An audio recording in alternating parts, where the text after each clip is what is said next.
Ya,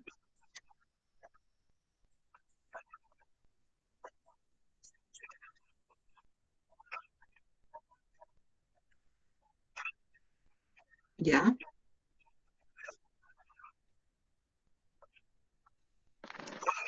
ajá, ya. Este, ya, en este caso usted ya ha cursado, usted me dice, tengo la IgG para Helicobacter positivo, ¿ya? Y también estoy con COVID y mi IgM está positivo, ¿así? Luis, ese es el caso, ese es el caso que me está presentando, ¿no?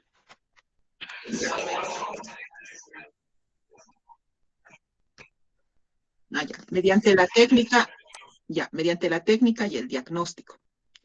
O sea, me van a pedir a mí, me van a dar una orden médica donde me solicita prueba de ELISA para Helicobacter pylori, ¿ya? Entonces, el ELISA, porque la placa es específica, Luis, para Helicobacter pylori. No puede haber reacción cruzada con el COVID, ¿listo? El antígeno es específico y eso vamos a llevar hoy día. No, no se pueden cruzar, ¿listo? Mis pozos de ELISA tienen el antígeno de Helicobacter purificado, ¿ya? Y tengo dos cajas, ¿ok? Este es para IgG, mi caja, para Helicobacter pylori. Este también es para Helicobacter pylori, pero esto es para IgM. Entonces yo proceso tu muestra por separado para cada marcador y me da positivo la IgG. Entonces yo reporto Helicobacter pylori por la técnica de ELISA cuantitativo, eh, 180 unidades internacionales por ml para Helicobacter pylori, IgG, ¿ya? Y uno, una unidad por miligramo para IgM, para Helicobacter. Ahora, estás cursando por COVID, ¿ya? Voy a hacer otro ELISA, que son otras cajas, ¿ya? Entonces yo tengo dos cajas para COVID y dos cajas para Helicobacter pylori. Son técnicas, puede ser diferente, ¿ya? Entonces yo busco por las otras dos también. Si me estás diciendo anticuerpos, voy a hacer ELISA, ¿ya? Y voy a detectar IgM para COVID. Entonces, son pruebas diferentes con marcadores antigénicos diferentes. La técnica puede ser la misma. ELISA, sencillo inmunoenzimático. Puedo usar la misma técnica, pero con antígenos purificados diferentes. Entonces, no puede haber una reacción cruzada, ¿sí? Imposible. Ahora, puede ser que tengas Helicobacter pylori, ya, IgG, pero el médico te dice, bueno, quiero saber todavía si aún se está replicando, ¿ya? La bacteria. Entonces también te voy a pedir Helicobacter pylori, anticuerpo, Helicobacter pylori, antígeno. Si sigo eliminando antígenos por heces, entonces el antígeno sigue vivo. Puede estar en menor o mayor concentración. Y eso se tiene que correlacionar con los anticuerpos que obtengo en suero del paciente. No sé si he respondido correctamente, si me estás entendiendo o hay alguna duda. De cualquier forma, voy a explicar hoy técnicas de laboratorio. Ok. ¿Alguien más? Juan Pablo, es una plaga. Ok, ok. Ya, Luis. Pero cualquier cosa, pregúntenme, no hay problema. Eh, la verdad es que yo con este curso, si quieren nos quedamos más tiempo. Yo estoy satisfecha porque, bueno, no sé, tienen muy buenas notas, sé que se han esforzado, sé que pueden tener mucho mejores notas. Así que cuando el curso es así, bueno, si ustedes me dicen otro día que tenga tiempo, yo me voy a sacar tiempo y podemos repasar, ¿ok? La predisposición está dada, ya es de ustedes, pero consúltenme cuando yo tengo tiempo, entonces coordinamos. ¿Listo? A ver, a ver, a ver.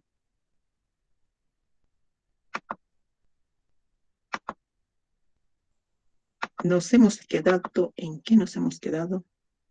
¿En qué nos hemos quedado? A ver, háganme recuerdo. ¿Aquí? Hola. ¿Por acá? Ya. Como les había dicho yo en clase la anterior semana, realmente este tema es fundamental, ¿sí? Así no ejerzan inmunología. Lo más básico es sí o sí saber anticuerpos y antígenos, ¿ya? Cuando yo busco IgG, IgA, IgM, IgE, etcétera, ¿ya? ¿Cómo yo correlaciono? ¿Se puede hacer en otro tipo de muestras? También. ¿Listo? Entonces, ¿qué es lo que estoy buscando? Puede ser que esté buscando al antígeno y no al anticuerpo, ¿ya? Entonces, ¿qué tipo de técnica tengo que aplicar? ¿Será que puedo aplicar una ELISA? ¿Será que puedo aplicar una inmunofluorescencia? ¿O una reacción en cadena? ¿Sí? ¿Será que tengo que hacer una prueba tamiz primero y luego una de mediana complejidad? ¿O directamente me voy a una de alta complejidad, como ser una de estudio genético, etcétera? ¿Listo? Ok. Bueno, una breve repasada. Hemos dicho que los anticuerpos tienen propiedades, ¿no? Que hemos visto porcentaje de la inmunoglobulina en suero, la concentración, el coeficiente de sedimentación, el peso molecular. Todas estas características lo hemos visto, ¿ya? Hemos visto también la curva, ¿sí? De la IgG, cuándo se presenta y en qué tiempo. Las características de la IgM también. Díganme, ¿hasta aquí hemos visto? Sí. ¿Okay? La IgG, la A, la E, y creo que nos hemos quedado por acá, ¿no ve? En la E, ahí hemos quedado, ¿sí? Hemos visto que la IgE es también llamado un anticuerpo reagínico, ¿sí? Está presente en bajas concentraciones en suero. Lo ideal es que no haya, ¿sí? Su vida media en el suero es de 2 días, se une con elevada afinidad a receptores específicos de membrana, de los mastocitos, basófilos, y las plaquetas también hemos mencionado. Su unión con el antígeno desencadena eventos intracitoplasmáticos responsables de que exista la degranulación de las células, dando lugar a la hipersensibilidad inmediata y puede llegar hasta un proceso de anafilaxia, ¿no? El papel fisiológico en la protección está dado en la protección de infecciones parasitarias, ¿sí? También hay que tener cuidado qué tipo de parásitos, ¿no? Porque existen los protozoos, los helmintos.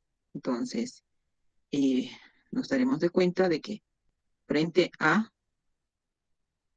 o sea, primero que la célula no va a fagocitar. Y el mastocito, el basófilo no tienen esa capacidad. Entonces, esto tiene acción sobre los helmintos, ¿no? Eso ya también vamos a ver en lo que es inmunología parasitaria. ¿Listo?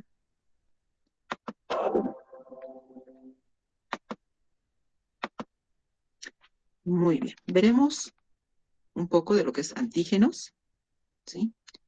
Y tenemos que, indirectamente, vamos a ver lo que es la interacción entre el antígeno y el anticuerpo. Ya tenemos un background de lo que son los anticuerpos. Ahora tenemos que ver lo que son los antígenos. Entonces, nosotros comprendemos que un antígeno es cualquier sustancia capaz de unirse específicamente a un anticuerpo o a un receptor de células T. ¿Listo?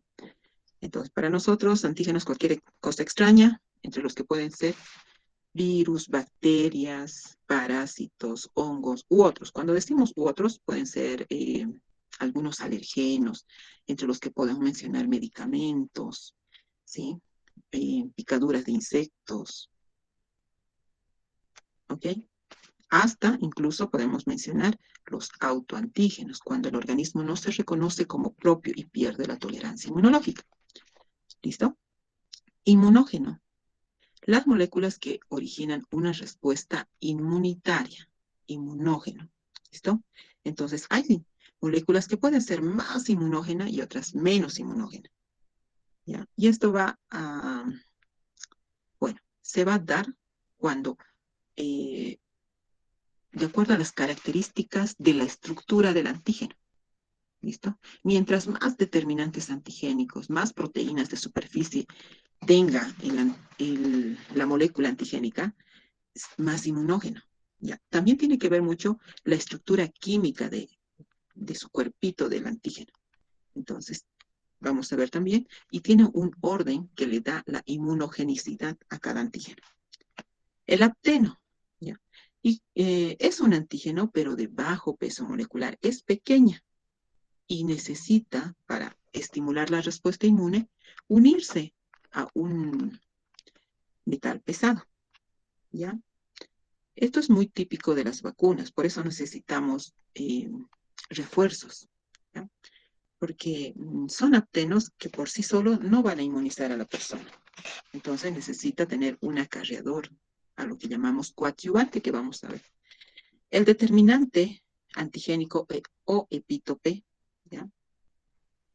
Son macromoléculas que se encuentran en la superficie. Eso es lo que nosotros buscamos. No lo buscamos al antígeno entero, sino los determinantes antigénicos o epítopes.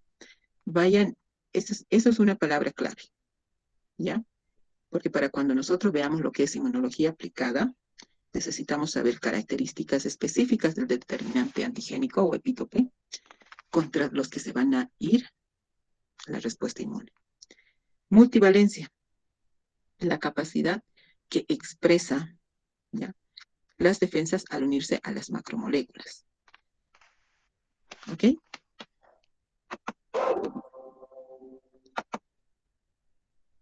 Aquí. El antígeno, entonces, son macromoléculas como proteínas, polisacáridos, lípidos y ácidos nucleicos.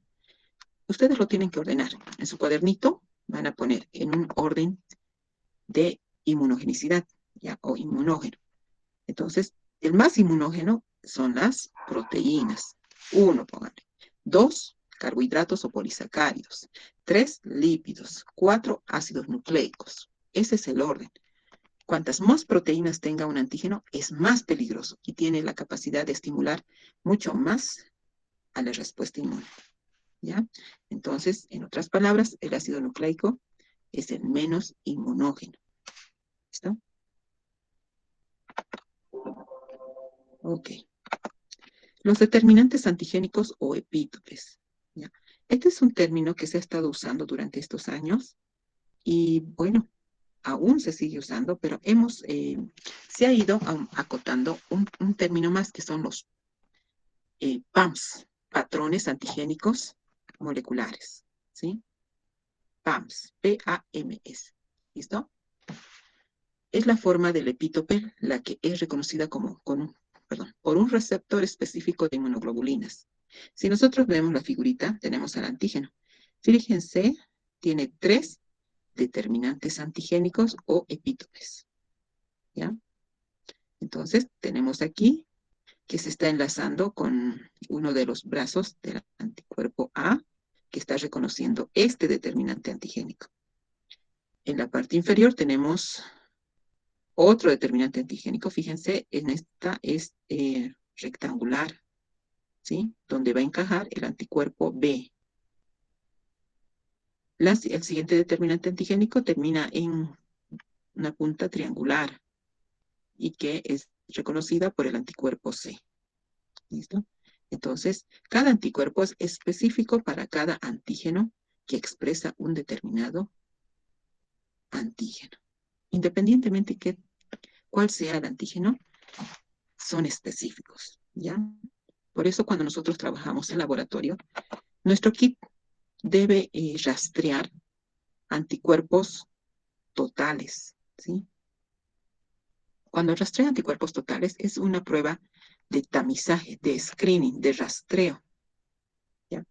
Porque nos va a decir positivo para G y M, pero, o sea, es positivo, pero no nos dice para cuál. Ahora ustedes pueden pedir a la importadora y decir, no, quiero que me lo traiga por separado los anticuerpos. Quiero ver si el paciente realmente está en una fase aguda o está en una fase crónica. Entonces, también se los traen, ¿no? Y ahí, digamos, ustedes van a buscar algo más específico. Y hace nuevamente la prueba para determinar anticuerpos separados y les dice, ahí pueden captar IgM, eh, por ejemplo, para Echinococcus. ¿Listo? Entonces, si es IgM, reportamos, enviamos esa prueba, tenemos que ver, ¿no? Si está viniendo de un neumólogo o de un gastroenterólogo. ¿Por qué? Porque yo tengo que darme de cuenta de eso. Porque tengo que saber también qué tipo de parásito, dónde se aloja, etcétera. O sea, no me va a pedir pues un médico familiar esa prueba, me van a pedir los especialistas. ¿Listo?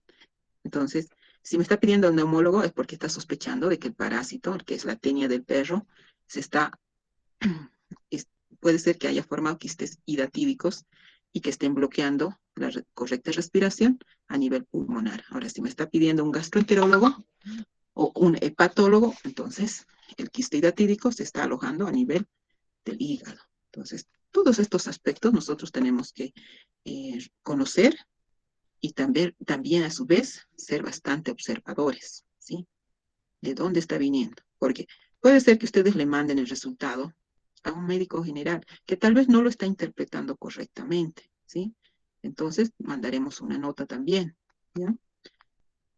Que también lo vamos a ir viendo poco a poco, así que no se vayan fatigando. ¿Alguna pregunta sobre esto? Hola. Nada, ¿se entiende qué son los determinantes antigénicos?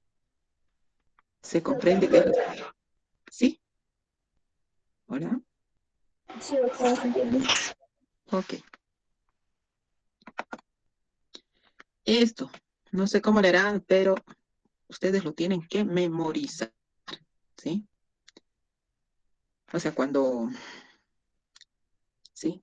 Existe la interacción entre el antígeno y el anticuerpo, no se encuentran, ya, no va a encontrarse y listo. Ay, me gusta, chan, se une. No, hay fuerzas, ¿sí? Hay características propias tanto en el antígeno como en el anticuerpo, ¿ok? Aquí nosotros vemos que la zona de interacción del anticuerpo con el antígeno se encuentra dentro de su región variable, ¿ya? Las regiones variables están tanto en la cadena libre como en la cadena pesada. Las regiones de hipervariabilidad forman lazos fuertes a nivel de los CDRs, ¿sí? Que quedan expuestos en la superficie molecular y permiten la interacción antígeno-anticuerpo. ¿Dónde están los CDRs? En el extremo de los brazos, en esa región que va a reconocer al antígeno, ¿sí? Y existen 3 CDRs, ¿no ves? CDR1, CDR2, CDR3. Las fuerzas que apoyan esta interacción entre el antígeno y el anticuerpo, aparte de la afinidad, son fuerzas no covalentes, es decir, débiles. Por tanto, se pueden aplicar a su vez 2 o 3 de estas fuerzas, inclusive las 4. ¿Y cuáles son? Los puentes de hidrógeno. Interacción electrostática, fuerzas de Van der Waals e interacciones hidrofóbicas. Estos 4 no tienen que olvidarse, ¿ya? Son de suma importancia porque sin estas no se da correctamente la interacción entre antígeno y anticuerpo. ¿Ok? Continuamos. Muy bien. La mayoría de los leucocitos expresan en sus membranas receptores, ¿ya? Son receptores que van a reconocer algo, ¿ya? O sea, hay receptores de todo y son específicos. En este caso tenemos membranas, a nivel de sus membranas, receptores específicos del isotipo para las moléculas de inmunoglobulinas. Entonces aquí tenemos, fíjense en la figura, en la parte inferior, dice FCR. Entonces es receptor de la fracción constante de la inmunoglobulina, ¿ya? Que a su vez está a través de su zona hipervariable reconociendo al antígeno, que en este caso es un virus. ¿Listo? Las inmunoglobulinas se unen al receptor a través de su fracción extremo constante, que es la región Fc. Por esta razón se llaman receptores para fracción constante. La mayoría de estos receptores solo se unen a la inmunoglobulina cuando está unida esta inmunoglobulina hacia el antígeno. ¿ya? Y cuando pasa esto, existe un cambio conformacional en la región constante. Por otra parte, la afinidad del receptor por su isotipo de inmunoglobulina es muy alta. O sea, en este receptor no va a entrar cualquier otro anticuerpo, sino para la que se ha creado. La afinidad del receptor por su isotipo de inmunoglobulina es alta. Y las respuestas inducidas son variadas. ¿Okay? Ahora, los anticuerpos también tienen funciones que cumplir. ¿Ya? No solamente es encontrarse con el antígeno, sino otras funciones de gran importancia que se requieren. Y una de esas en la que hemos escuchado bastante es la neutralización. Ya, casi al finalizar, bueno, la tercera oleada decía, ¿no? Se quiere determinar anticuerpos neutralizantes de COVID, ¿ya? Entonces, neutralizantes no quiere decir que se lo va a comer o lo va a destruir. ¿Sí? ¿Qué significa neutralización en inmunología? Son anticuerpos capaces de recubrir físicamente al antígeno, ¿sí? Dificultando la unión a los receptores de superficie. Entonces lo van a cubrir todo el antígeno con anticuerpos. ¿Ya? ¿Esto qué hace? Neutralizar quiere decir frenar, que se evite que siga avanzando. Porque ¿qué es lo que quiere un antígeno? Quiere ingresar a sus células diana. ¿Para qué quiere ingresar a sus células diana? Para preservarse, multiplicarse e invadir otras células, por consecuente, otros tejidos y realizar una infección generalizada. Entonces, al neutralizar al antígeno, lo estamos bloqueando. ¿Listo? Uniéndose a los determinantes antigénicos del agente o a los receptores celulares o sus toxinas. Cuando nos habla de esta forma, el texto nos dice, tenemos que saber características, por ejemplo, en las bacterias. Existen tres cualidades de las bacterias. ¿Ya?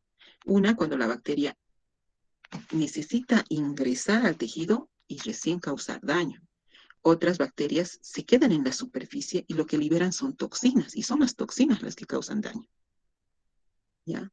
Otra tercera puede ser que debe ingresar la bacteria y liberar sus toxinas. Entonces, son cualidades de invadir al organismo.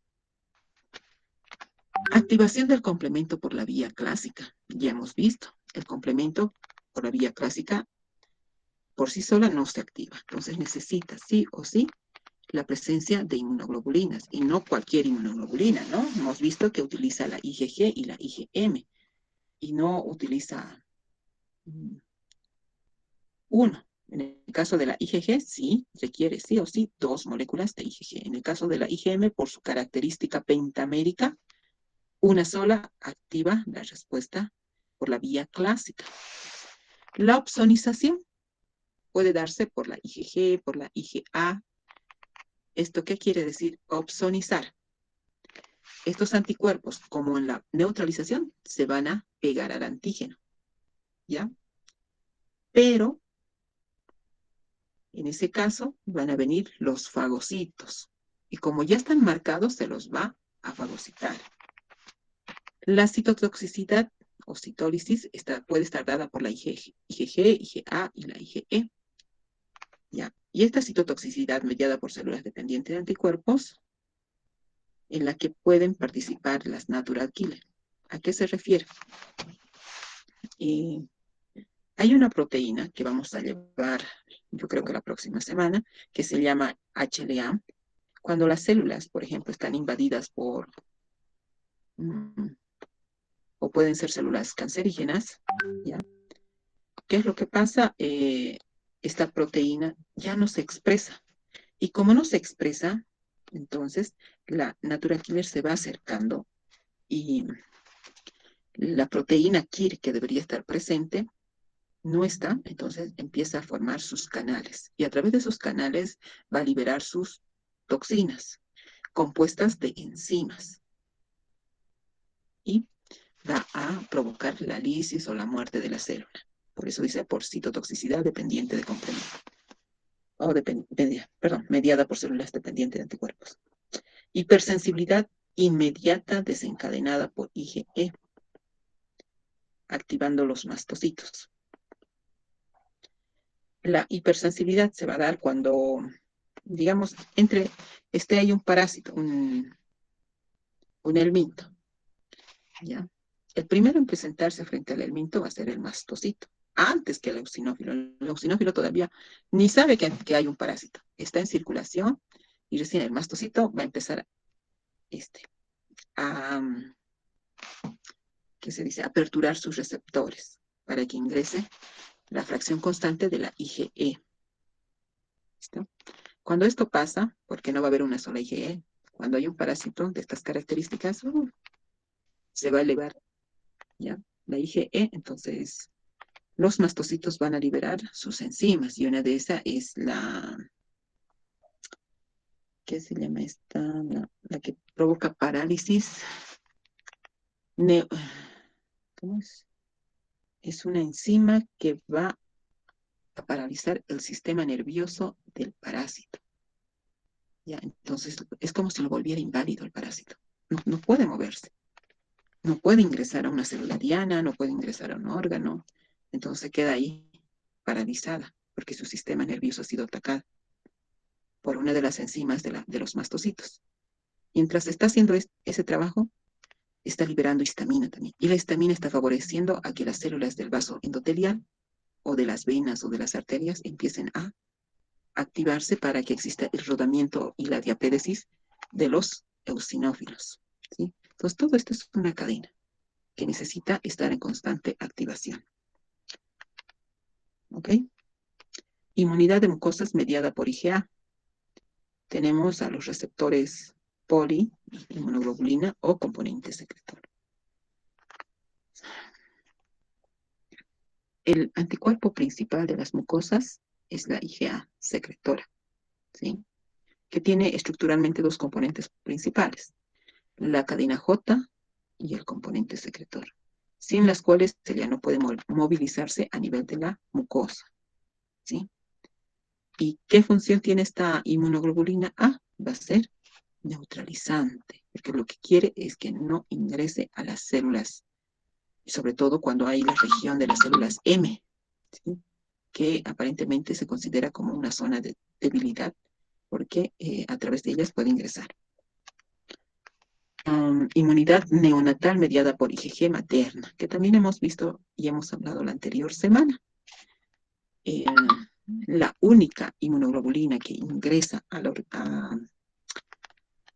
hacia el bebé es la IgG por sus características estructurales, es pequeñita, su peso molecular bajo, ¿sí? Entonces es la única capaz de atravesar la barrera transplacentaria y va a ser el único anticuerpo, por lo menos, que durante 3 meses proteja al bebé y es otorgada por la madre. ¿Y la madre de dónde fabrica esto? Porque ha cursado durante el embarazo o antes, previo al embarazo, por ejemplo, toxoplasma, rubiola, hepatitis. Entonces, son esos anticuerpos los que van a ser transmitidos por la madre, ¿ya? Que solo tiene un lapso corto de protección. Por eso es necesario darle el calostro. Si uno no le da esa inmunidad, no va a ser otorgada y va a ser un niño con bajas defensas, enfermito, porque no se olvide que el timo no está maduro, por tanto la respuesta inmune no va a responder adecuadamente. Inhibición por retroalimentación de las respuestas inmunitarias mediadas por IgG. Está dada por tanto los linfocitos B como los mastocitos. ¿Ya? ¿Alguna pregunta? Hola. ¿Nada? No, doctora. ¿Todo está facilito? Doctora, una consulta. ¿El timo a partir de qué edad ya se desarrolla por completo en los niños? El timo a partir de los 4 años ya está en su máximo, no esplendor que se dice esa palabra, en su máxima actividad, porque no se olviden que inclusive a partir de los 2 añitos que ya ellos están lambiendo las paredes, el piso, probando la tierra, ya está generando una respuesta inmune, ¿sí? Ahora, otra cosa es cuando se cría a los niños poco más, que no les dé ni el sol, ni el aire, nada, o sea, que nada, ni nadie les toque. Cuando crecen así, ellos no generan una respuesta, ¿ya? Son niños, ¿qué se les dice? Niños, no sé si han visto, hace tiempo ha dado una película donde tenían a un niño en una burbuja, eso, niños Sí, en sí, una sí. burbuja, Arnold, sí, donde su mamá pensaba que si salía se iba a morir, ¿sí? Porque no había generado una respuesta inmune adecuada. Bueno, lastimosamente tenemos una sociedad con una idiosincrasia muy sobreprotectora, que tiene sus pros y sus contras, ¿sí? En algunos aspectos. Pero también en el sentido sentimental, somos una de las culturas que tiene mayor afinidad, mayor cercanía a los progenitores, ¿sí? Entonces, o sea, y es que hay mucha diferencia. ¿Sí? En el desarrollo social, social sobre todo, de nuestra población. O sea, no podemos compararnos a los norteamericanos. Ellos a los 17 se separan de la familia. Cada quien toma su camino, se van a las universidades, se independizan de sus papás. ¿Sí? En cambio, nuestra idiosincrasia es diferente. Tenemos mamitis, papitis, casados o no casados, seguimos. ¿No ve? Entonces, es también dentro de nuestra cultura hacernos cargo de nuestros padres. ¿Ya? Todos estos aspectos. Pero también hemos visto que con el tiempo esto ha ido cambiando. ¿Y por qué esta doctora está hablando de esto? ¿Por qué? Porque ahora, digamos, el mismo estrés, el mismo modo de vida, ¿ya? Si nosotros hablamos con nuestros abuelitos, ellos tenían 10 hijos, 12 hijos, menos de 5 no tenían, ¿sí? Ahora es diferente. Las parejas tienen uno, dos máximo. Y a ese uno o dos los sobreprotegen excesivamente en algunos aspectos. Claro que también tomemos en cuenta con todas las cosas que están pasando hoy en día, que prácticamente no hay confianza en nadie, ¿sí? También. Entonces, pero al sobreproteger, ¿ya? Inmunológicamente, también, indirectamente, estamos provocándoles un daño, porque no quieren que le dé el sol, no quiere que le dé el viento. Luis, le escucho.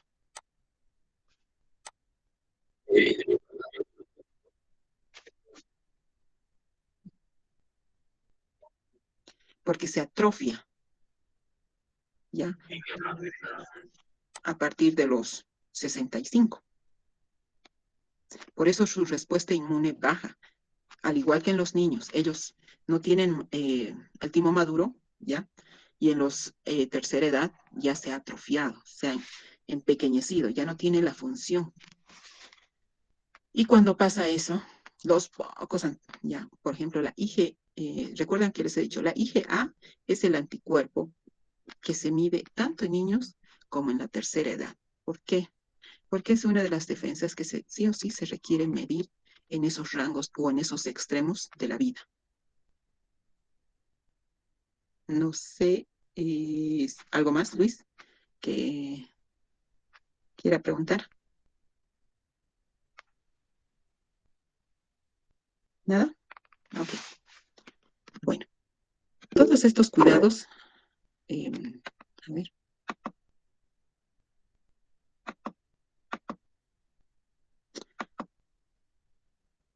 ¿Alguien quiere preguntar algo? Por mi parte, no. No, es que alguien ha levantado la mano, pero no he podido ver. ¿Listo? Ya. Bueno, continuando. Aquí tenemos en forma gráfica todo lo que hemos visto, ¿ya?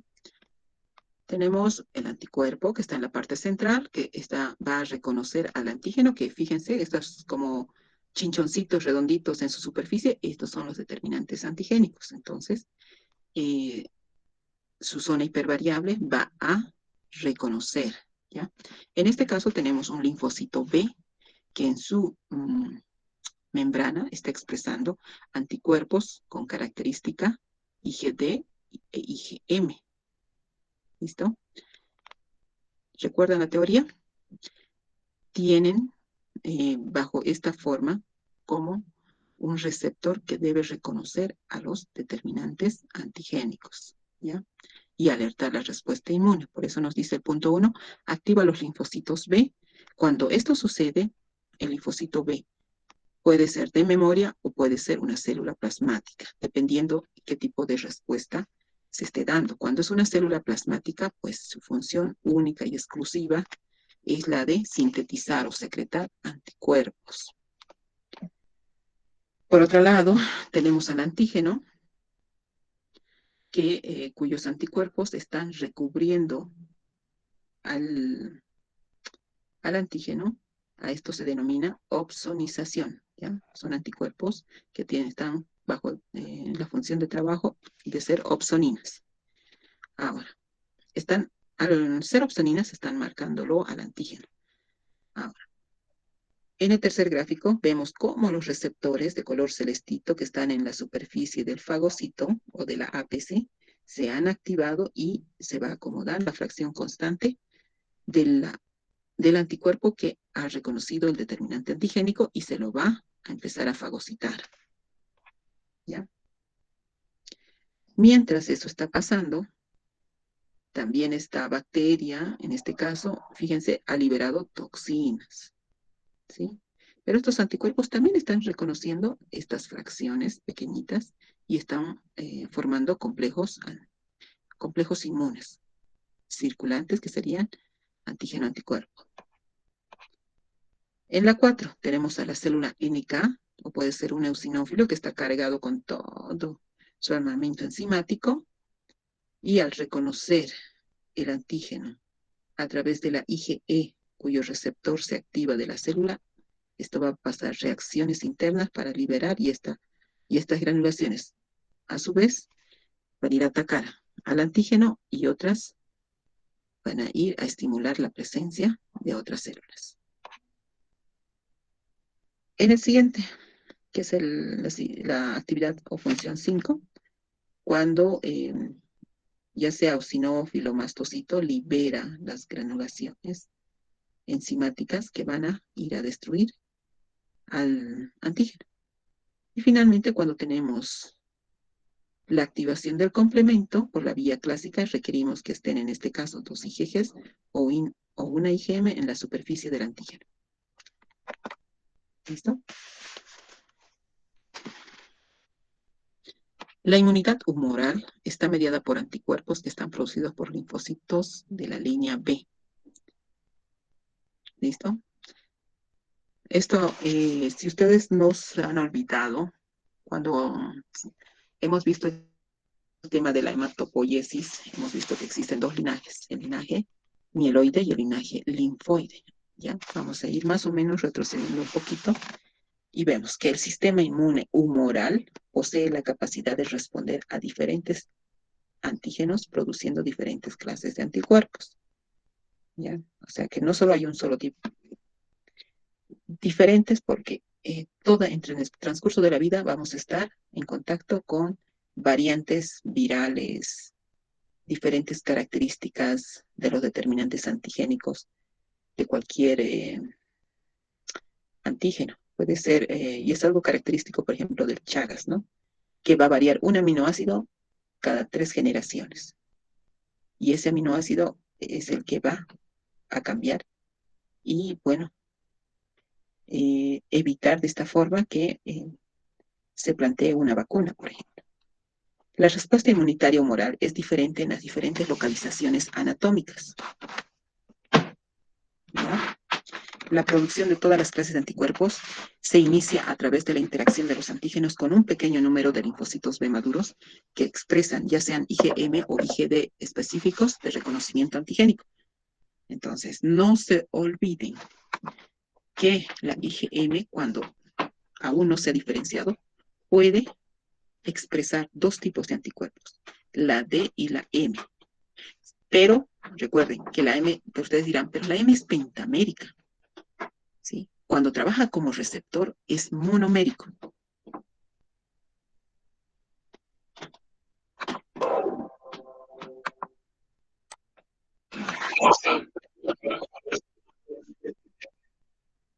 Del linfocito B.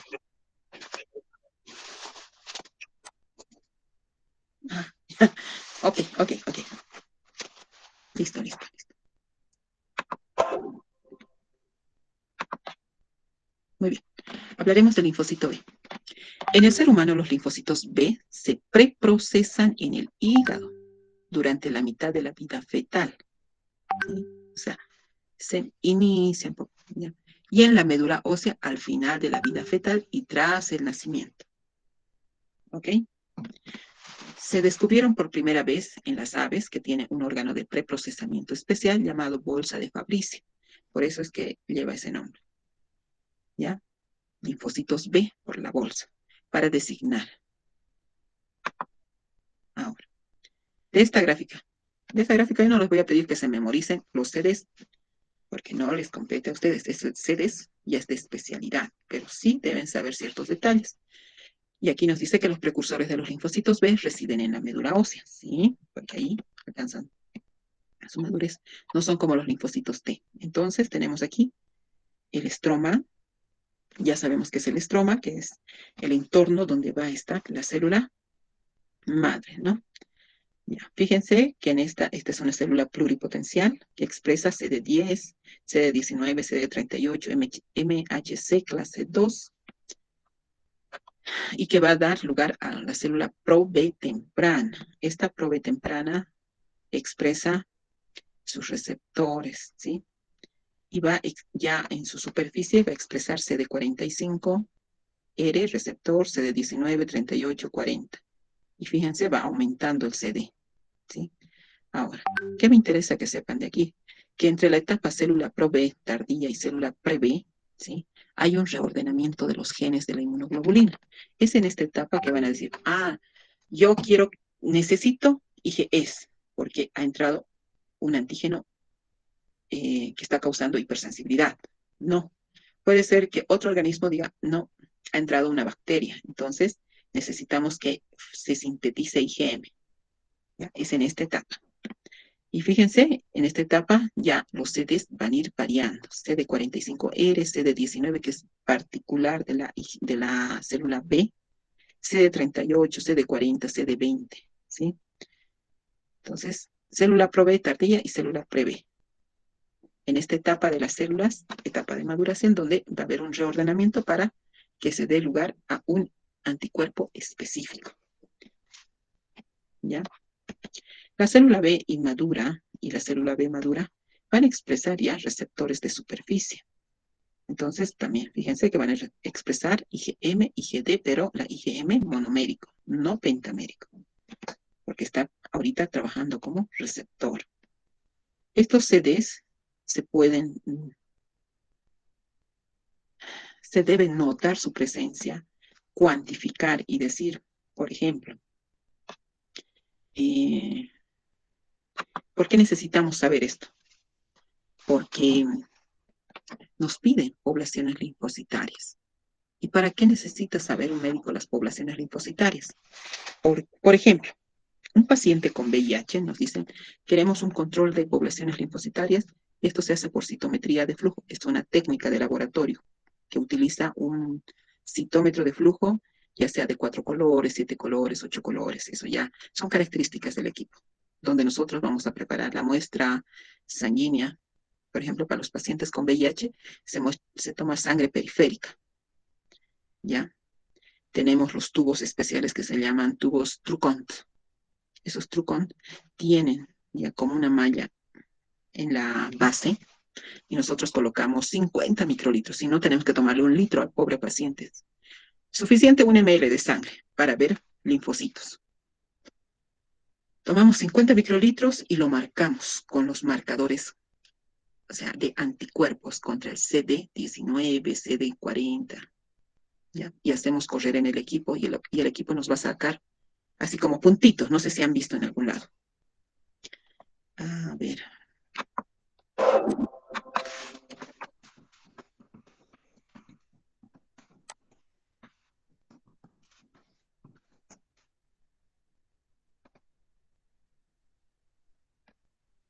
ver.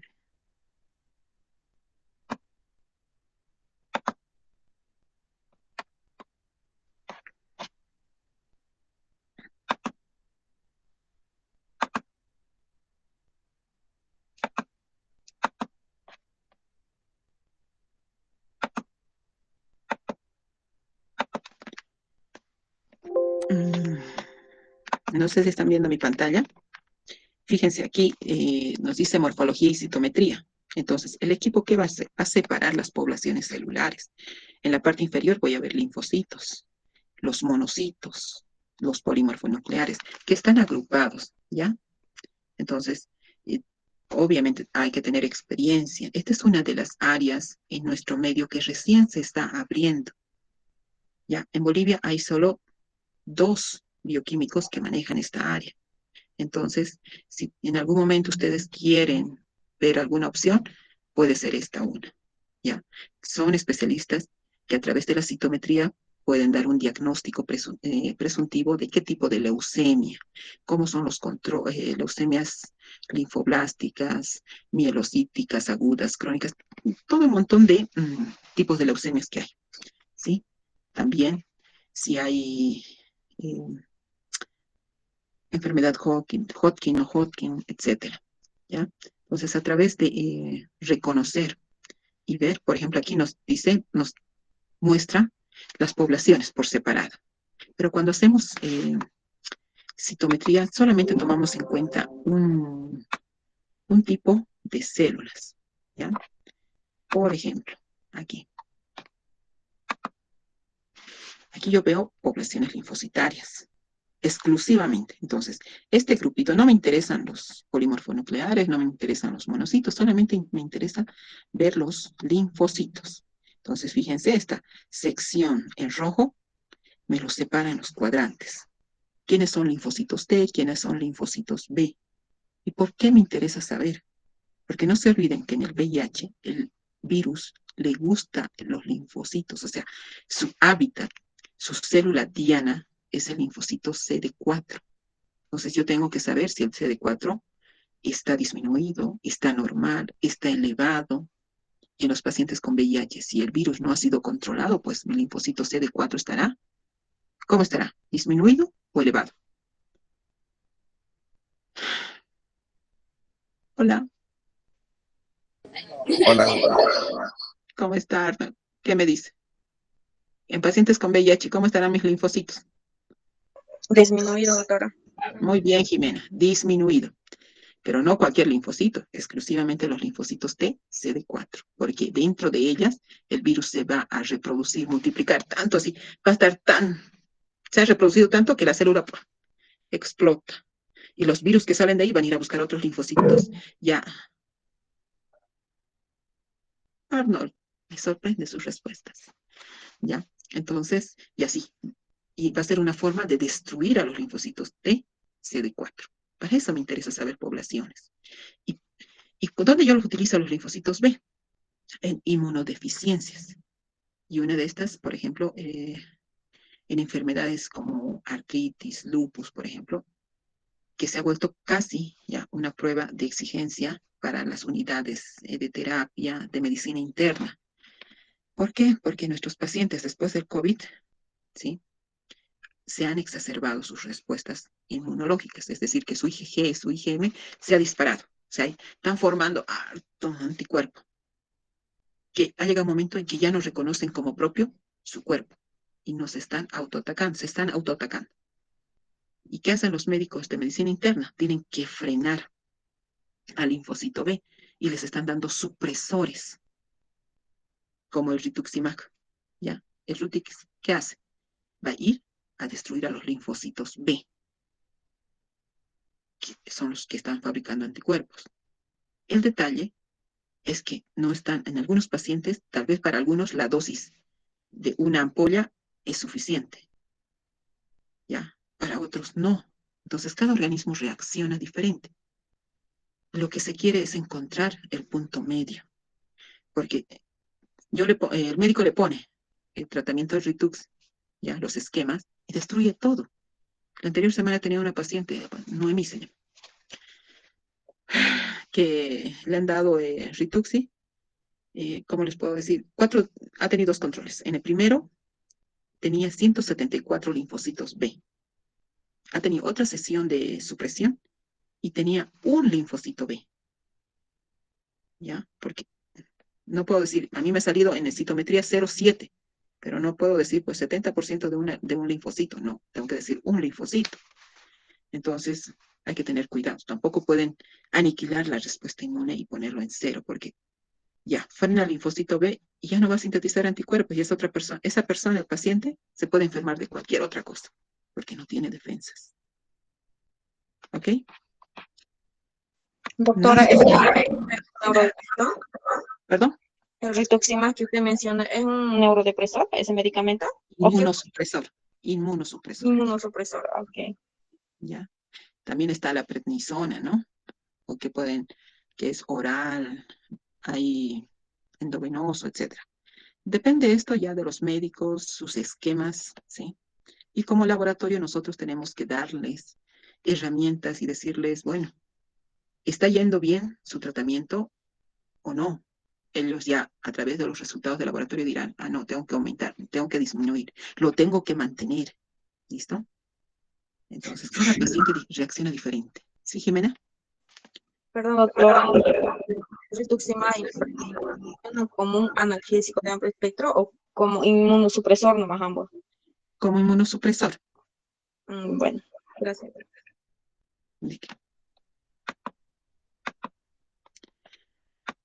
Continuaremos.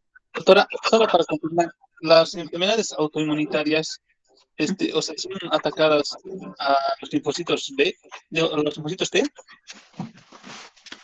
Las autoinmunes, no. Más bien los linfocitos B sintetizan exageradamente los anticuerpos de fase aguda y fase crónica. ¿Sí? Se disparan los dos tipos de anticuerpos. No sé si respondió a tu pregunta o tal vez yo no he entendido tu pregunta. A ver.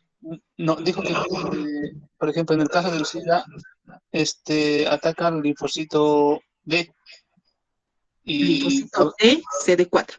hay al linfocito D, CD4 y T, T. el linfocito de CD4 ya. Y el, ¿qué se llama esto? Mencionó otra enfermedad que es igual autoinmune y ataca la misma célula. Entonces yo quería saber si todas las enfermedades autoinmunes atacan a esa célula. Bueno, no la atacan, sino que el linfocito B sintetiza mucho anticuerpo, ¿ya? Y los medicamentos inmunosupresores, ¿ya? Tienen la función de bloquear, ¿ya? La síntesis de anticuerpos. ¿Listo? Independientemente si la enfermedad fuese artritis, fuese lupus, eh, polimiositis, etcétera. ¿Listo? Entonces, es el medicamento que va a bloquearle al linfocito B para que siga sintetizando anticuerpos. ¿Ya? Pero una exagerada dosificación de supresores, por ejemplo, el rituximab, ¿ya? La prednisona, puede matar a todos los linfocitos B y ya no habría quien fabrique anticuerpos y el cuerpo estaría indefenso. Y el paciente puede adquirir cualquier infección, que lo más frecuente es micótica y bacteriana. No sé si he contestado a tu pregunta. Sí, doctor. Ok. La respuesta al antígeno puede ser de tipo antígeno T dependiente o antígeno T independiente. ¿Listo? Cuando es la respuesta frente al antígeno T dependiente, también presenta características propias. Y una de ellas es la propiedad general de la respuesta a anticuerpos. ¿Y a qué se refiere?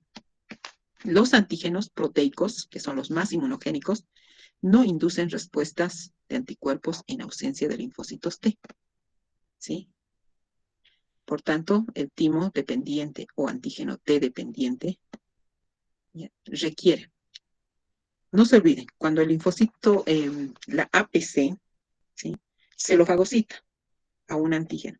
Ahí adentro de la APC se procesa y se presenta, ¿no ve? Y viene el linfocito T y lo reconoce por su TCR y por su MHC, perdón, HLA más péptido antigénico. ¿Listo? Por eso es T dependiente. La producción de anticuerpos frente a un antígeno requiere la cooperación de linfocitos T helper 2, específicos del mismo antígeno. ¿Ya? Los linfocitos CD4 T helper 2 son los responsables de la activación de las células B.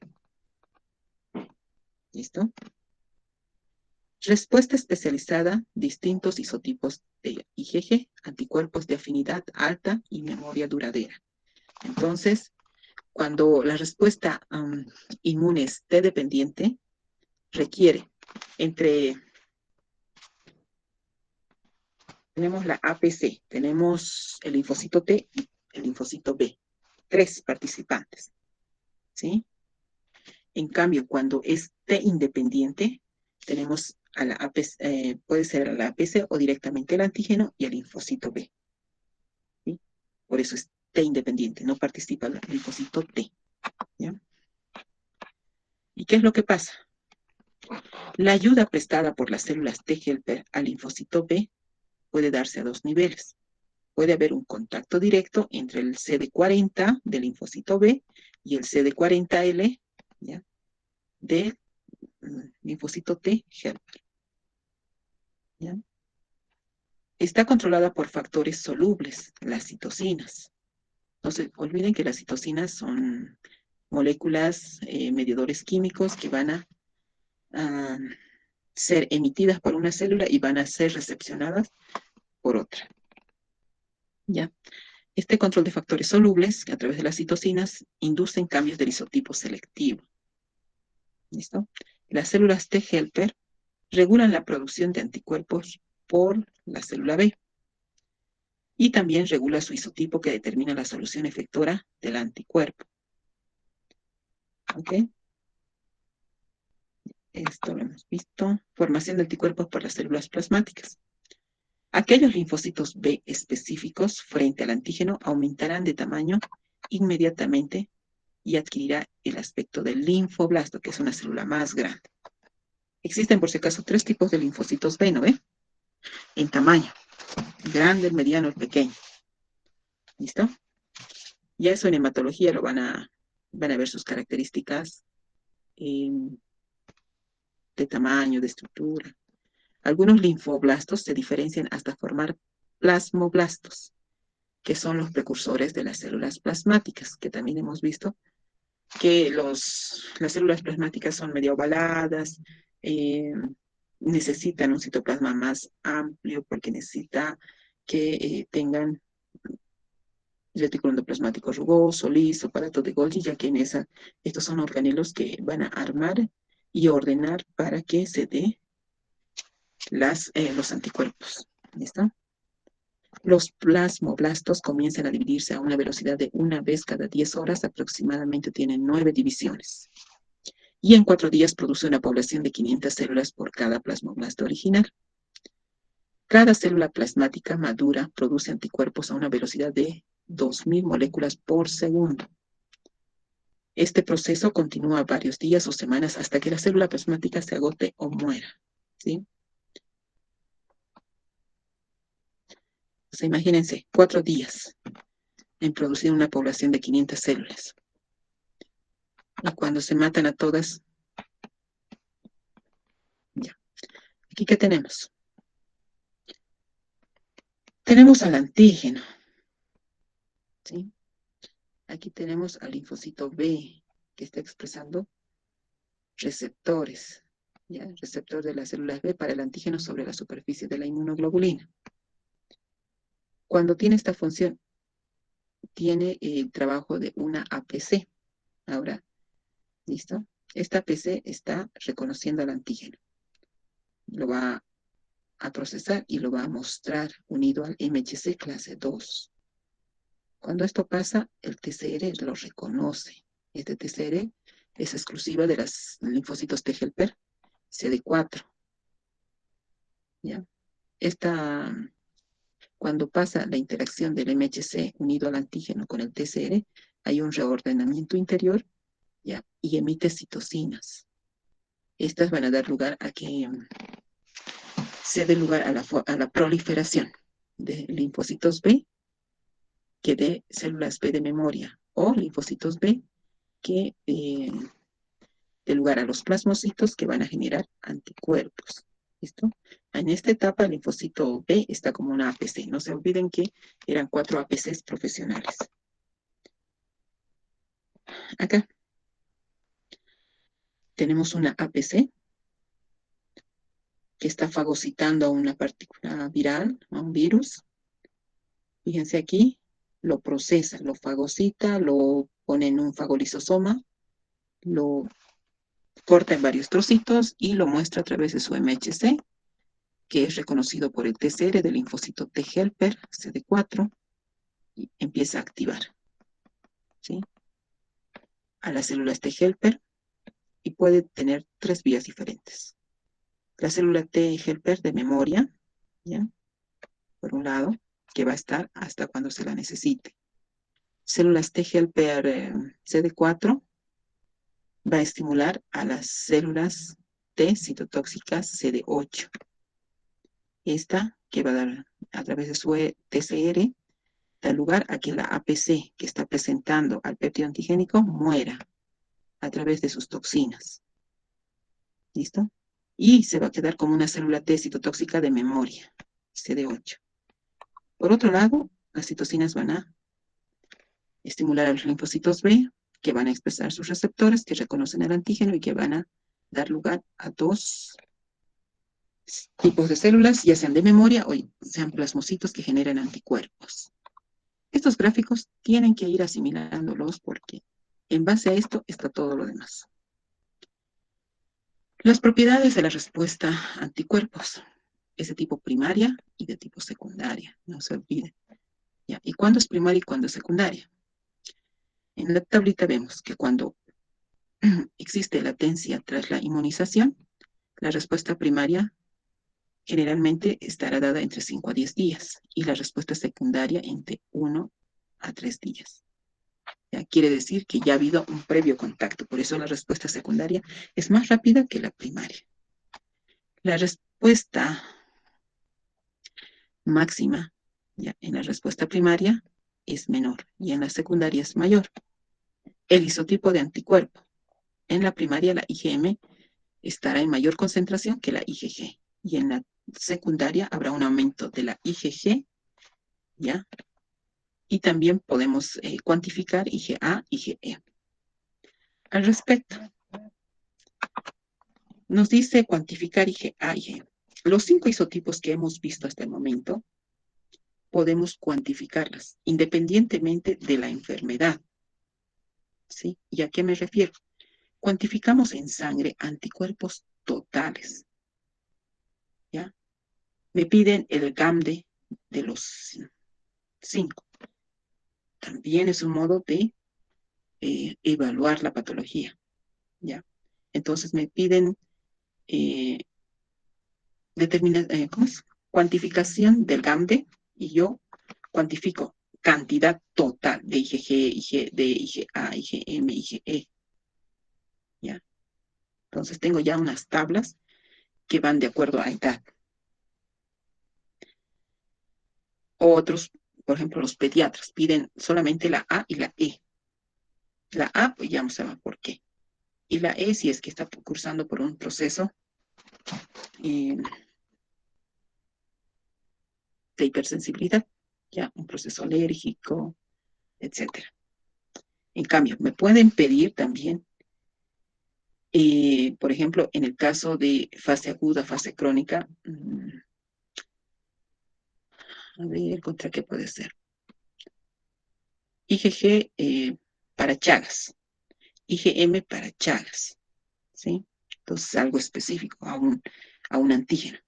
Pero también me pueden pedir inmunoglobulinas general. No es específico para antígeno, totales. ¿Ya? Vamos a ver en la parte de laboratorio y van a aclarar ahí sus dudas.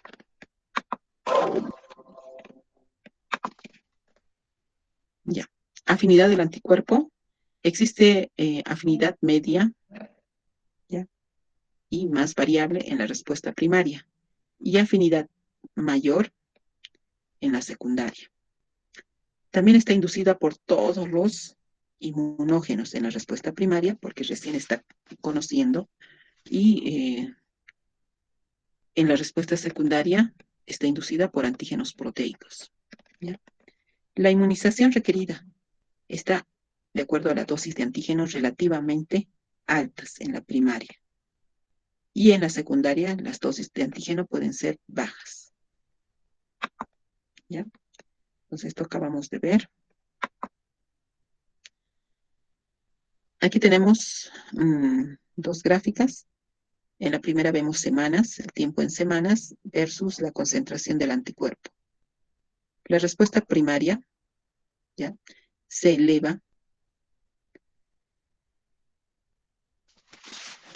inicialmente, ya, pero va en descenso hasta una,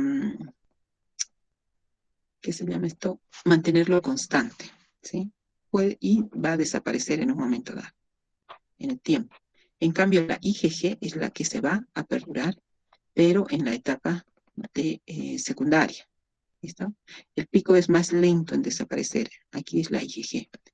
Ahora, si nosotros vemos la primera exposición del antígeno, ¿sí?, cuando por primera vez nos topamos con un antígeno, el cuerpo va a tardar en reaccionar. ¿Ya? Quien primero va a trabajar la respuesta celular. Pero si el organismo va a empezar a sintetizar anticuerpos, va a tardar porque necesita estimular a los linfocitos. ¿Ya? Aquí tenemos el tiempo en semanas. Entonces empieza a haber una fase logarítmica para dar lugar a un aumento de anticuerpos. Esta es una respuesta de tipo primaria. ¿Ya?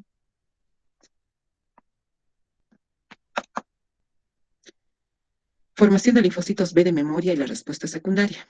Algunos linfoblastos formados por la activación de un clon de linfocitos B no forman células plasmáticas, sino un número moderado de linfocitos B, nuevos similares al clon original. O sea, los clones van a ser grupos de linfocitos B, que son sintetizados para algo específico. ¿Listo? La población de linfocitos B del clon activado de forma específica aumenta mucho y se añaden nuevos linfocitos B a los linfocitos originales del mismo clon. Se retroalimenta. Circulan a través del cuerpo para poblar todo el tejido linfático. Desde un punto de vista inmunológico, permanecen durmientes hasta que una nueva cantidad del mismo antígeno los active, que sería una respuesta secundaria. Se llaman linfocitos B de memoria y son la base de la respuesta inmune secundaria. ¿Ya? Entonces tenemos acá. A una segunda exposición al antígeno, la concentración de anticuerpos es mucho más rápida, pero tarda en bajar. ¿No? Nunca se queda en cero. Anticuerpos en la respuesta inmune secundaria. Se producen como consecuencia de un segundo contacto con el mismo antígeno, ya sean esto en meses o en años. Está acelerada la producción de los anticuerpos específicos porque ya ha habido un primer contacto y se puede detectar al tercer día. Está aumentado en un rango de 10 a 100 el título de anticuerpos. Los anticuerpos generados son del isotipo IgG y presentan mayor afinidad, por el antígeno. Respuesta secundaria al antígeno. Ya que ha tenido un primer contacto, la respuesta secundaria de anticuerpos es mucho más rápida. Su pico máximo es mucho más elevado. ¿Ya? Por ejemplo, a ver, yo quiero que me digan algo. No quería ver.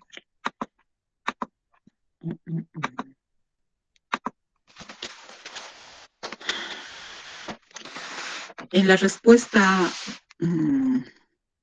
primaria frente al toxoplasma gondii, ¿cómo estaría mi IgG? Primero vamos a hablar de la IgG. ¿Baja o alta? En la primaria. Baja. Baja. Porque no hay memoria inmunológica. En la secundaria, ¿cómo estará la IgG? Alta. Alta. Ahora, si nosotros hablamos de la IgM, ¿cómo estará en la primaria? Alta. ¿Y en la secundaria? Baja. No tan baja, ¿sí? Casi van a ir, no les voy a decir iguales, pero va a ser leve, ¿sí? Un poco menos. Muy bien, Luis.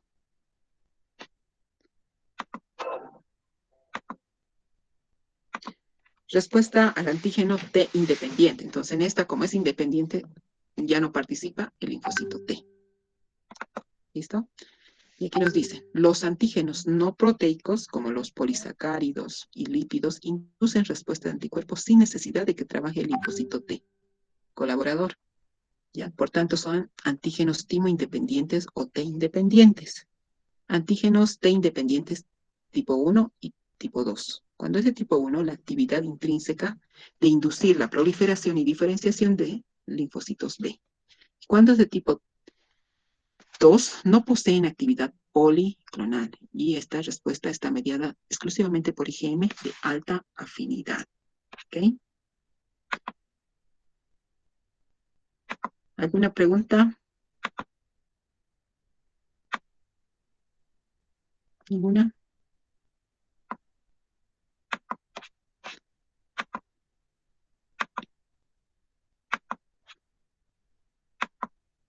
A ver. De aquí, ¿qué quiero que rescate? La semivida de los diferentes isotipos. ¿Listo? Entonces tenemos que la IgE está en circulación 2 días cuando está activado, ¿sí? Cuando depende de las características del antígeno. Si el antígeno que le origina que se sintetice está vigente, esto va a perdurar. Pero tomemos en cuenta también que un proceso alérgico no es conveniente que esté por mucho tiempo, porque si no el paciente entraría a un proceso de anafilaxia. Se cierran las vías respiratorias. La IgA tiene una semivida circulante de 3 días. Estamos hablando de la total. La IgM, 4 días. La IgG de 21 a 28 días. ¿Sí? Ahora, depende de los factores estimulantes de su producción. Este tiempo se va a acortar o se va a ampliar. ¿Sí?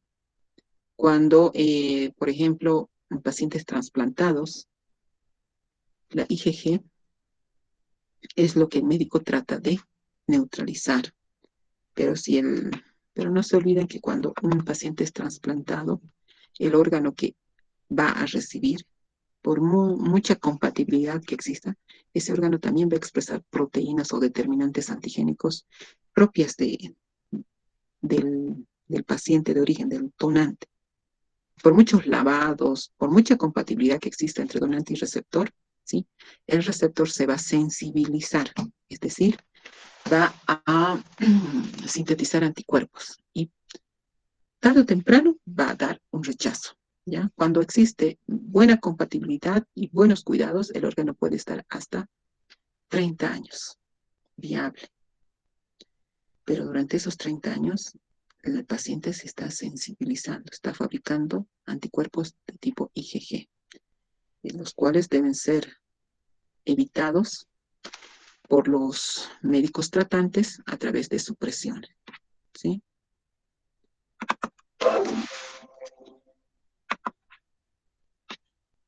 ¿Algo que me quieran preguntar o avanzo?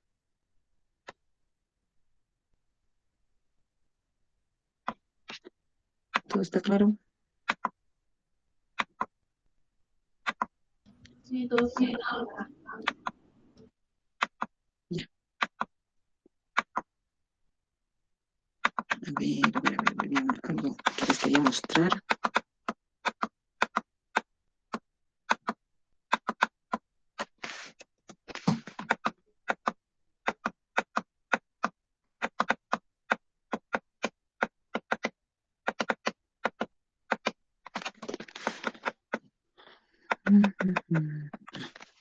Ya está.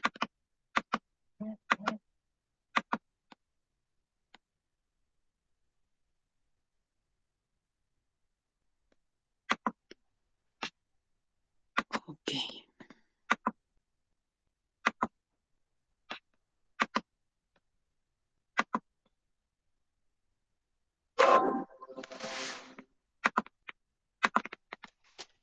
Ya. Las reacciones entre antígeno y anticuerpo, ya estamos entrando a lo que es la parte de laboratorio. Tenemos tiempito. ¿Ok? Ya. Ya hemos visto un poco de antígenos. ya sé que me he olvidado con ustedes. Luego me decir, no, pero esto no hemos avanzado, ¿por qué?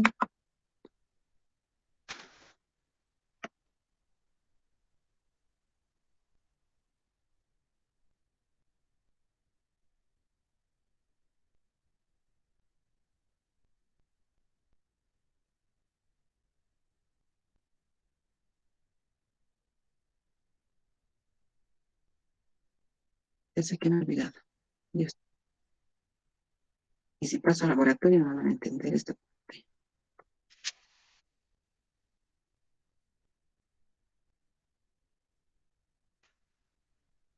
Ok.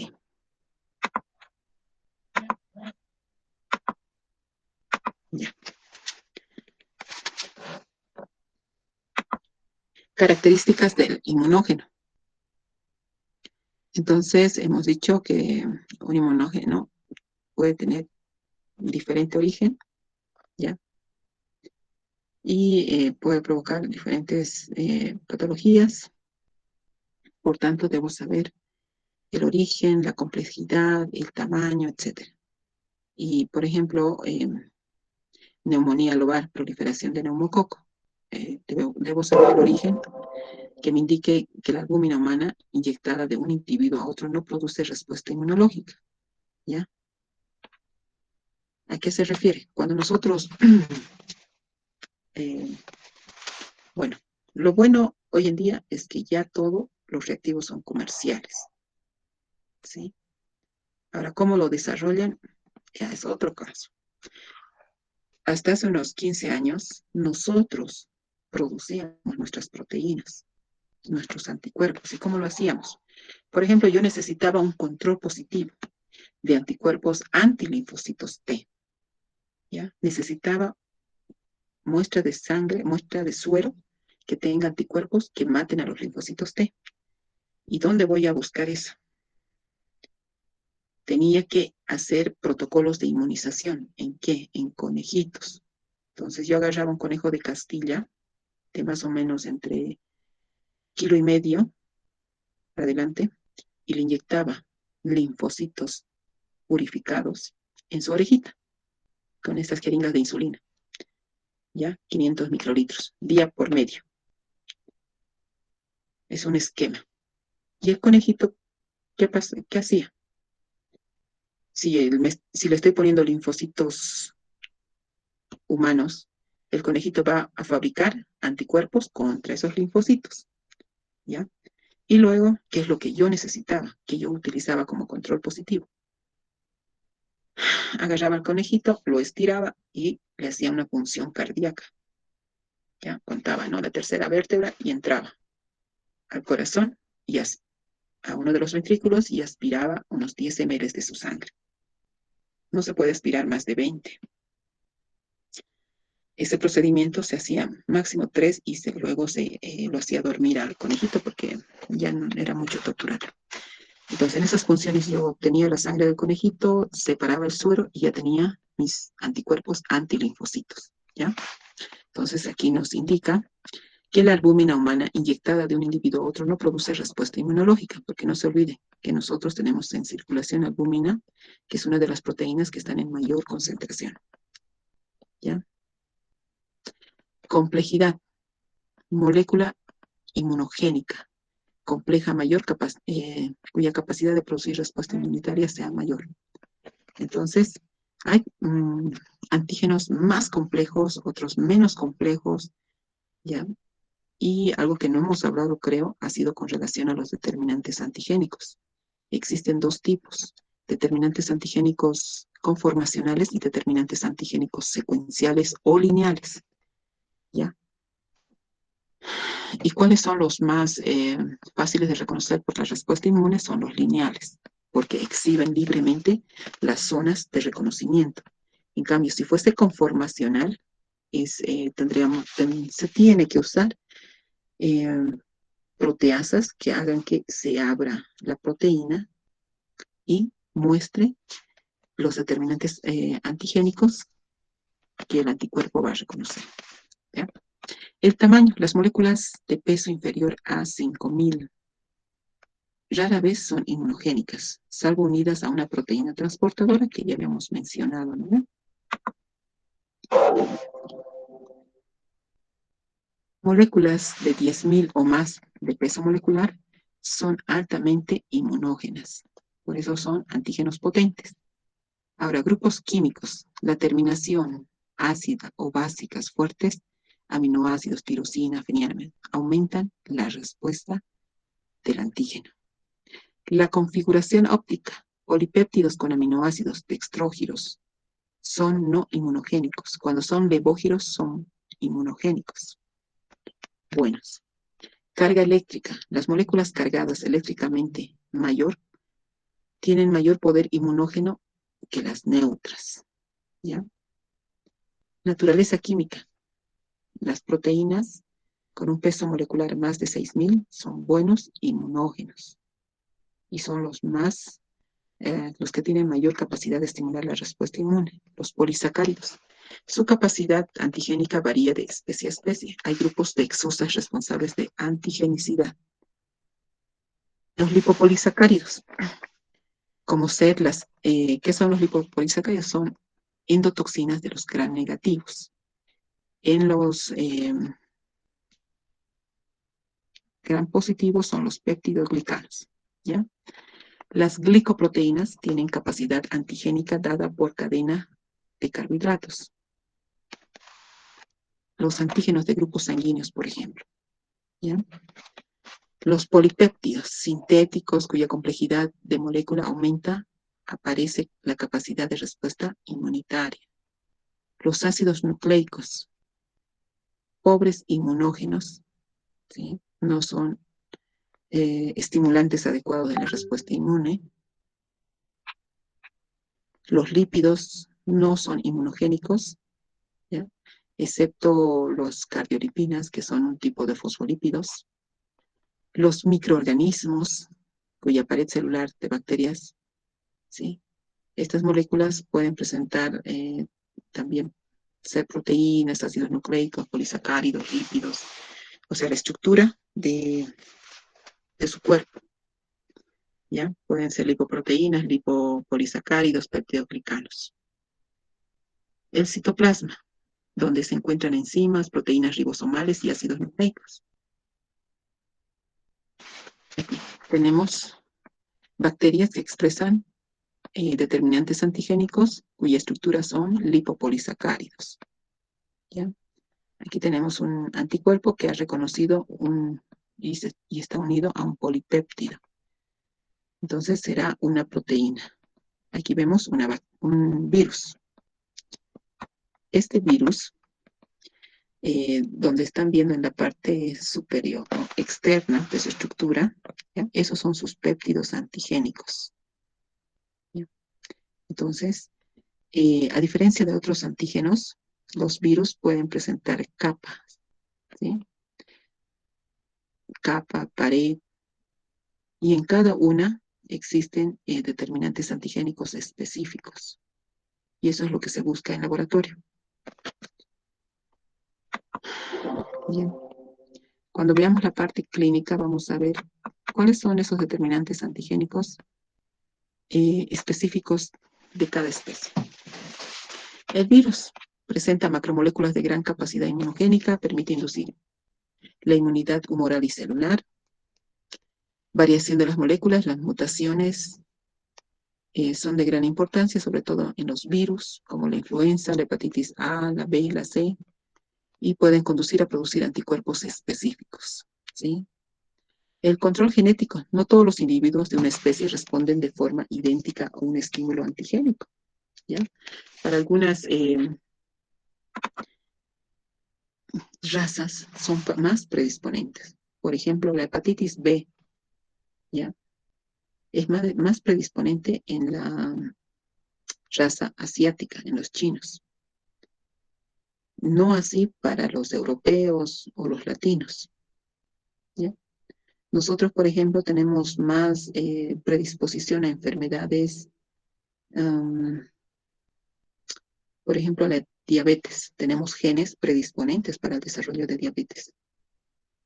Pero los europeos tienen genes predisponentes a enfermedades inflamatorias degenerativas crónicas. Sin embargo, el control genético prácticamente se ha roto. ¿Por qué? Por la migración que está dándose a nivel mundial. Enfermedades que estaban dadas en razas específicas se están presentando en nuestra población, ¿sí? Entonces se han introducido genes predisponentes al desarrollo de patologías degenerativas. Por eso es que se han aumentado los casos de cáncer, ya, de enfermedades nerviosas, etc. Los aptenos. Aptenos son moléculas químicas incapaces de inducir respuesta inmunitaria. En otras palabras, son antígenos de bajo peso molecular. ¿Ya?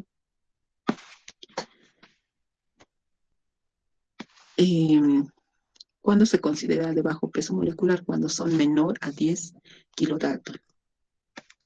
Adyuvantes son sustancias que inyectadas con un antígeno débil como un apteno, por eso van unidas el apteno con el adyuvante, ¿ya? Potencian la actividad inmunogénica. Y es bajo esta forma que se ponen las vacunas que necesitan refuerzo, como en el caso de la primera vacuna que se coloca, que está con un adyuvante de Freud, que su composición es aluminio.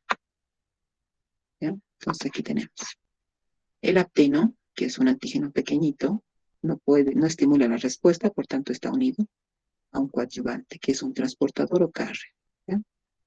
Que generalmente tiene características de metales pesados. Existen también tipos de antígeno. Los seroantígenos se originan de una especie diferente inmunizada, seroantígenos, ¿ya? ¿Y a qué se refiere? Cuando no son de la misma especie. Es decir, cuando, por ejemplo, se hace el trasplante de corazón de cerdo a un ser humano, ¿sí? O un riñón de los monos, de una especie de los monos al ser humano, ¿sí? Eso llamamos senoantígenos. Aloantígenos de la misma especie pero diferentes genéticamente. Aloantígeno, que en otras palabras es cuando entre la gente, entre la especie humana, pero no relacionados familiares. Son personas que no se conocen, que no tienen parentesco genético, pero son de la misma especie. Autoantígenos, células del mismo individuo contra el cual se han desarrollado anticuerpos, ¿ya? Y antígenos organoespecíficos. Cuando está focalizado, cuando es propio de un órgano, de un tejido específico, como es antígenos que pueden expresar a nivel de cristalino, de la tiroglobulina, de la glándula suprarrenal, ¿ya? Es específico de un órgano.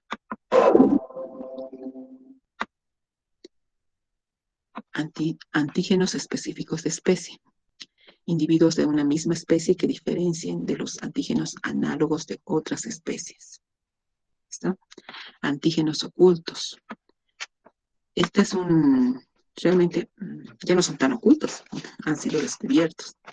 ¿A qué se refiere? Que necesitan un estimulante, ¿sí? Un estimulante que hagan que estos antígenos que estaban guardados se expresen, ¿sí? Como pasa a nivel del cristalino, del cerebro, del testículo, que tienen antígenos ocultos y de pronto se expresan y pueden desarrollar enfermedades. Y ¿en qué caso hemos visto bastante? En pediatría, en niños que constantemente sangran, en algún momento se los he mencionado, que en estos casos, cuando no es algo esporádico, sino que es frecuente, nos piden anticuerpos antiplaquetarios, ¿ya? Entonces, ¿qué es lo que pasa? Las plaquetas en su interior guardan glicoproteínas que no deben expresarse en su superficie, pero hay algo que gatilla, ¿sí? Y de pronto, de dentro, salen a su superficie. Y cuando esto pasa, exacerba la respuesta inmune y empiezan a sintetizar anticuerpos contra esas proteínas que estaban ocultas en el medio de las plaquetas, como la GP2, romano 2A, romano 2B, ¿ya? Entonces, solicitan anticuerpos antiplaquetarios. ¿Listo? Anticuerpos tumorales. Presenta en membranas de algunas células moléculas específicas. Estos antígenos, deben ser tratados con inmunoterapia. Antígenos heterófilos presentes en varias especies de animales que pueden ser compartidos por bacterias, hongos, etc.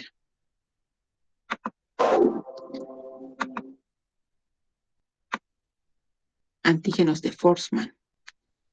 Estos son característicos en especies de bacterias como las shigella, neumococos, Bacillus anthracis, que son altamente patógenos, ¿ya?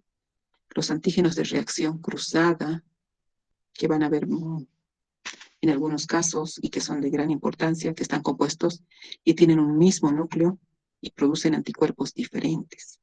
Por ejemplo, el Proteus OX19, que presenta una antigenicidad cruzada con la Rickettsia prowazekii y Rickettsia.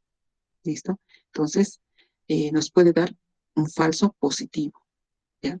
Hay que diferenciar claramente esto. Los alergenos inducen respuesta a individuos predispuestos genéticamente, ya sean estos a proteínas, glucoproteínas, carbohidratos, etc. Antígenos modificados. Se da por la manipulación especial, ¿sí?, de algunas propiedades de las moléculas, conservando otras características. Ejemplo, toxina tetánica, toxina modificada, que es un toxoide, que es con lo que nos ponen para el tétanos. Aquí nosotros vemos diferentes antígenos producidos por los hongos. ¿Sí?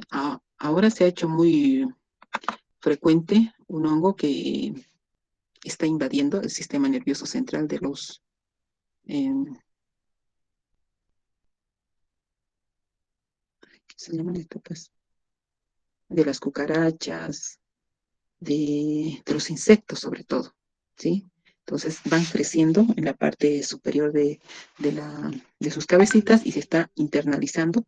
Y más o menos han debido ver estos artículos científicos que es como si el hongo dominara al ser que está invadiendo, ¿sí?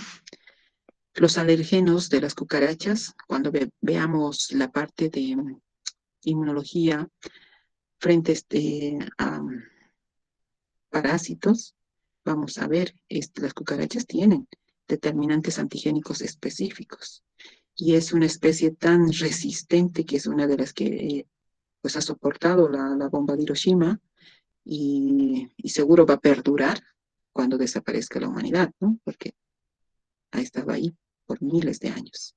Los ácaros de polvo doméstico frecuente en las camas, ¿sí? Y que desarrollan procesos alérgicos en lactantes, inclusive en personas mayores. Este ácaro también tiene determinantes antigénicos propios. Son de 4 tipos, que en la parte de clínica vamos a verla. El polvo también es para algunas personas, que solo son pocas, generan una respuesta frente a su composición. Y el pelo a animales, ¿no? Pobrecitos de los perritos y los gatitos. Miren, vamos a implementar, yo creo en 2 semanas, están trayendo un equipo de Suecia que nos va a ayudar a diferenciar, bueno, hay niños, ¿no?, que son alérgicos a la leche, pero la leche tiene proteínas lábiles y termolábiles. ¿Ya? Entonces puede ser que haciendo hervir la leche destruyamos alguna proteína y que sea favorable para el niño que presenta una leve alergia a la leche. Entonces nos va a dar un mayor amplitud de los antígenos, de las características proteicas de la leche, no solamente a la leche, sino un montón de antígenos que van a llegar, ya casi más o menos 1200 antígenos que vamos a poder dar como oferta para que sea utilizado y sea ya utilizado como una herramienta y descartar ciertos procesos alérgicos no detectados en forma adecuada.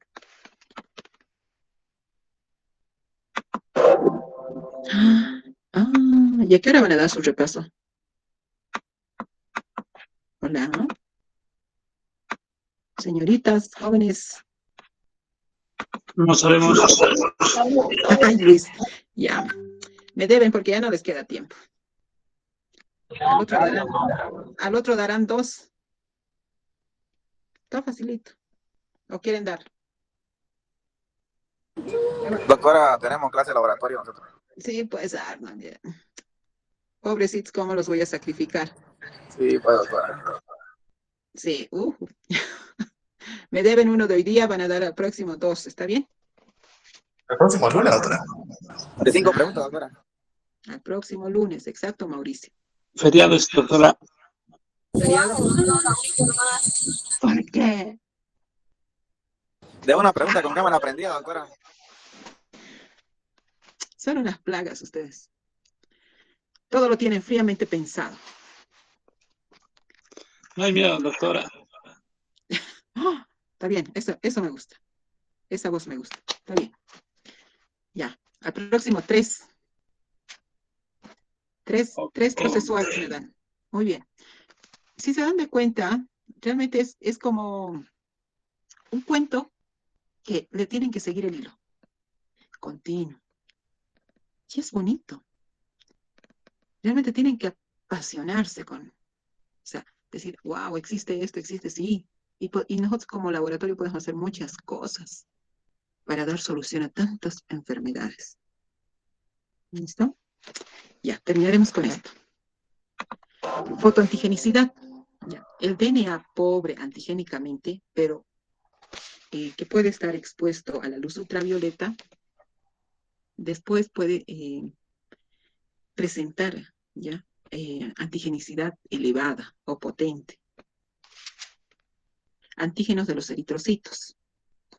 Ya sabemos que el antígeno de los eritrocitos tiene 2 sistemas antigénicos, que es el sistema ABO, el sistema RH, que son fundamentales e imprescindibles para las transfusiones. Los antígenos leucocitarios presentes en la membrana de los leucocitos y a través de los antígenos leucocitarios HLA o complejo mayor de histocompatibilidad. ¿Listo? Con razón estaban calladitos. Ya, procesamiento del antígeno.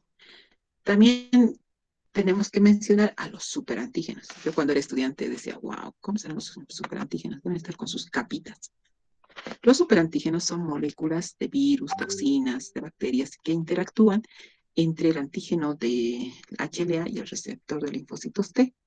Estas se unen extremadamente tanto al receptor T como al antígeno HLA, formando puentes, y son responsables de algunos fenómenos autoinmunes que son muy, muy interesantes. ¿Por qué? A ver, no sé si este tiene un gráfico. No. Esta parte, no me gusta en esta.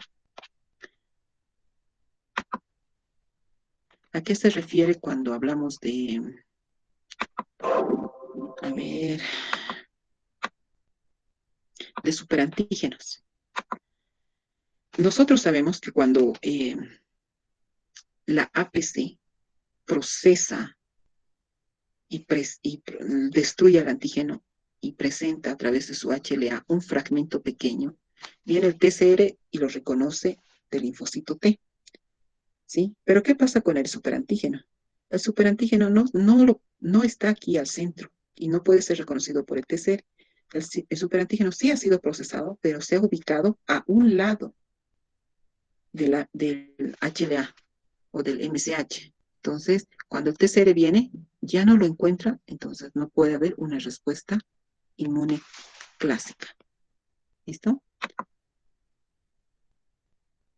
¿Alguna pregunta? Hola. Nada. No, doctora. Ay. ¿Cómo me han mareado la perdiz? Me siento engañada por ustedes. Por eso están tan calladitos, ¿no? Estamos atendiendo. Ay, Luis. Ya no más diré.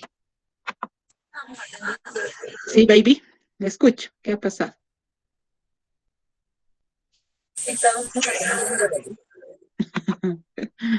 Ya nomás, ya, continuaré. 3 me deben, no se van a descuidar. Ustedes saben que, ¿Cuáles ya le debemos de pagar? sí, después del feriado, ¿no?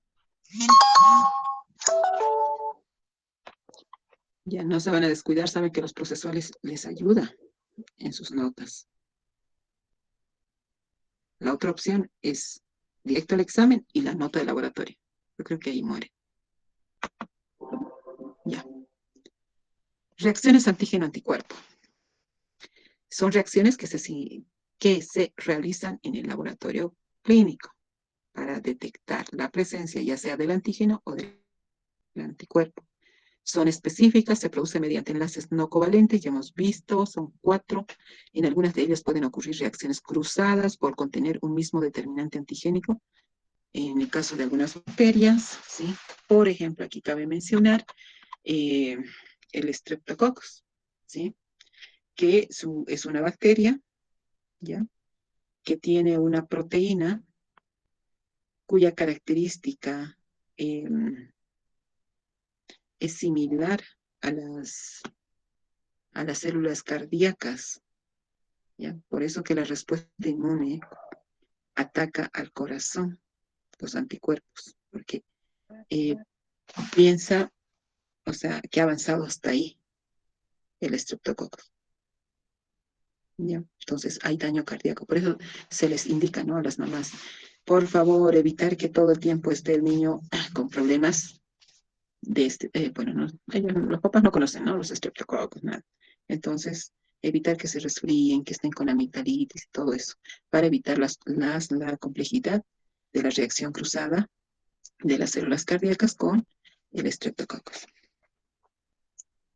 Continuamos. Existen pruebas de laboratorio que ya les he indicado de baja sensibilidad o baja complejidad hasta elevada complejidad, ¿sí? Entonces, entre un orden de complejidad, vamos a ver la aglutinación. Antes de esto, me hubiese gustado que veamos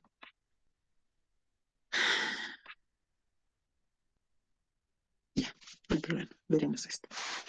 La aglutinación es un método que utiliza partículas de látex, glóbulos rojos modificados y bacterias como portadores de antígeno. Entonces, es una técnica la aglutinación. ¿Ya? Una aglutinación se puede realizar para determinar varias cosas, por ejemplo, grupo sanguíneo, reacción de Vidal, ¿ya?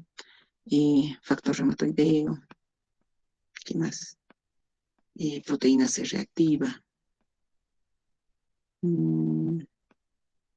antiestreptolicina, ¿ok?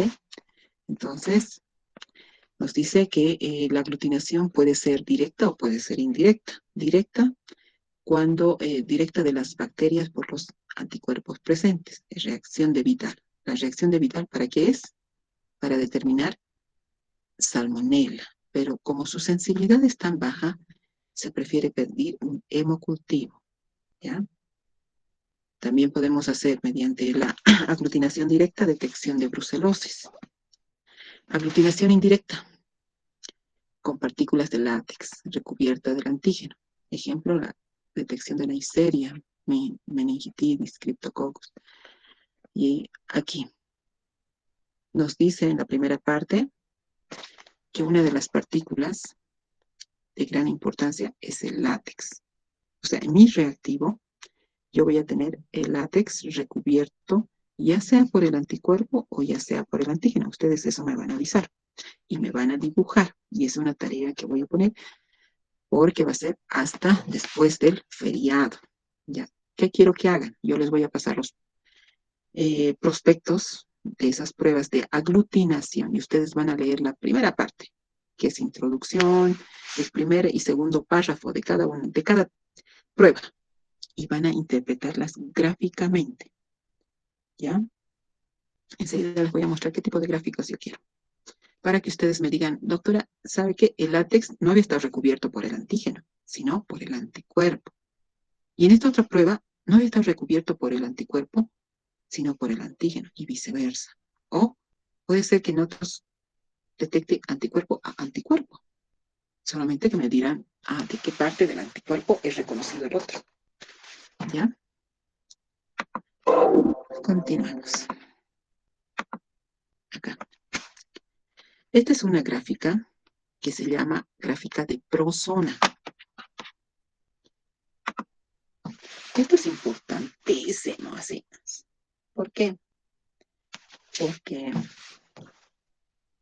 no solamente para la técnica de aglutinación, sino para todas las pruebas en general, excepto las moleculares, ¿sí? Inclusive los ELISAs pasan por este inconveniente. Este es un inconveniente, una desventaja. ¿Por qué? Porque acá el efecto prozona, ¿qué nos dice? Acá tenemos un exceso de anticuerpos hacia el lado izquierdo. Aquí dice ABX, exceso de anticuerpos. Entonces, como existe un exceso de anticuerpos, no logran unirse adecuadamente a los antígenos, porque hay pocos antígenos y hay más anticuerpos libres. En el otro extremo tenemos un exceso de antígenos. Hay muchos antígenos y pocos anticuerpos. Y la zona central, que es como una curva de Gauss, ¿sí? Encontramos aquí un punto máximo. Esa es nuestra equivalencia. En esta zona hay un equilibrio entre la cantidad de anticuerpos y la cantidad de antígenos. A esta parte es donde debemos llegar, ¿ya? ¿Y cómo yo me doy de cuenta en el laboratorio? Por eso en estas técnicas de aglutinación, nosotros tenemos que tener cuidado. Cuando nos digan, a ver, haga un PCR por aglutinación. Ok, yo le hago, tengo que hacer una muestra directa y una dilución. Generalmente se hace a 2 por, ¿no? Puede hacer una dilución 1 en 2 o 1 en 4. Eso ya depende del criterio del profesional. Hay personas que por exceso de antígeno o anticuerpo me pueden dar negativo la muestra directa. Yo hago la muestra, pongo la muestra y el reactivo y me da negativo. Pero pongo la muestra diluida 1 en 2 con el reactivo y me da un resultado positivo. Eso es la prozona, ya sea por excedente de anticuerpos o excedente de antígenos. Entonces lo que se quiere es tener un equilibrio y el equilibrio nos los va a dar la dilución. En las técnicas de aglutinación hay que tener mucho cuidado con eso. Y en las de lista inclusive. Esto me ha pasado con los cuantificación HCG fracción beta para cuantificar el tiempo de embarazo o sea en varones. Entonces, vean esto. ¿Listo? ¿Alguna pregunta al respecto? ¿Ninguna? Ya. Este gráfico es lo que quiero que me hagan. Claro que con nombrecitos así bien bonitos, ustedes se inspiran. Aquí yo, por ejemplo, tengo aquí, esto en redondo es mi látex, que está recubierto. Aparentemente pareciera que fuese un antígeno. Y aquí tengo mis anticuerpos. Una característica de la aglutinación es que forma redes o mallas. Entonces, visibles a simple vista. ¿Listo? Entonces, esto yo voy a verlo. Bonito me lo van a hacer. Reacciones de floculación. Solo hay una reacción para una prueba. Vaya nomás, Karen, a su clase. No hay problema. ¿Ya?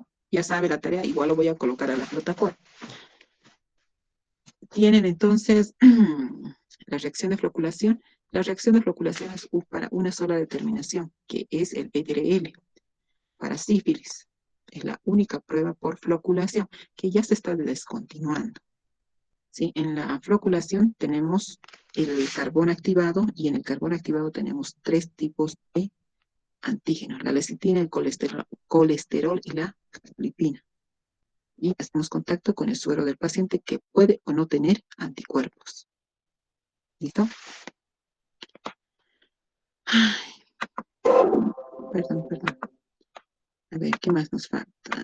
Wow, miren, nos faltan altísimas cosas. Así quiero sus gráficas, así bonitas. Quiero que me digan, doctora, la muestra de mi paciente tiene el antígeno, el reactivo tiene el anticuerpo, así como una reacción. Y aquí, mire, se une el anticuerpo con el antígeno, y también tengo látex, etc. ¿Listo? Eso es lo que quiero que hagan. Del PCR, el FR, el ASTO, ¿y qué más? Glóbulos rojos. Perdón, Claudia. ¿Será que la podría repetir de nuevo lo que dijo, por favor, doctora? Me tienen que hacer este tipo de gráfica que están viendo en pantalla, de la proteína C reactiva, de el factor reumatoideo. ¿Qué más? ¿Qué más? De tipificación de grupo sanguíneo.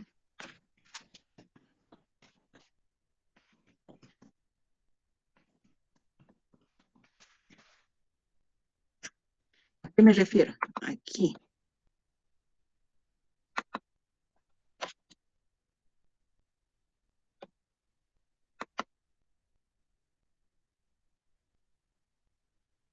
Esto más les muestro y nos podemos ir.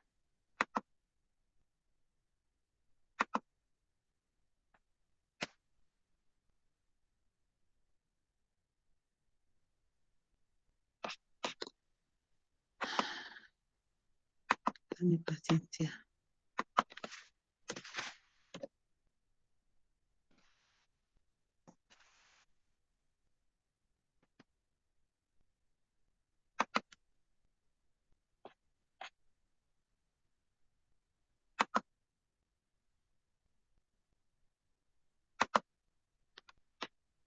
Ok, ¿qué están viendo ahorita? A ver, díganme.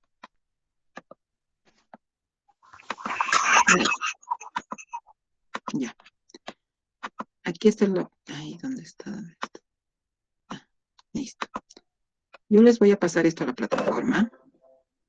Y aquí tienen el PCR por látex, ¿ya? Entonces, ¿qué es lo que tienen que hacer? Tienen que leer el párrafo, significancia clínica, ¿ok? Y el fundamento. Entonces nos dice aquí, el PCR se detecta en suero, es la proteína C reactiva, por reacción con un anticuerpo específico absorbido sobre un soporte de látex. La PCR se une a los anticuerpos absorbidos, produciendo la aglutinación. ¿Ok? Ese párrafo me lo tienen que hacer en forma gráfica. ¿Listo? Yo les voy a pasar estos documentos. Ya, para que no se compliquen la vida por de 4 pruebas. Eso sería todo. Me deben esta tarea y me deben 3 procesuales. ¿Listo? Que tengan buen fin de semana, que la pasen súper el 1 de mayo y nos vemos la subsiguiente. Doctora, ¿y si me lo puede decir para aunque sea periodo? ¿Quién da el proceso en feriado? Yo no tengo problema. Yo tampoco, porque no me quiero acumular mucho. Coordinen, por favor, me comunican con sus representantes, Mauricio. De mi parte, no hay problema. No, para en el ¿Ya? grupo lo vamos a debatir. Ok. Se cuidan. No se olvide de mandarlo el documento, doctor, al grupo, por favor. Ok. Listo. Córtense bien. Chao, chao. Doctora. ¿Qué fue, Doctora, bebé? quería hablar contigo.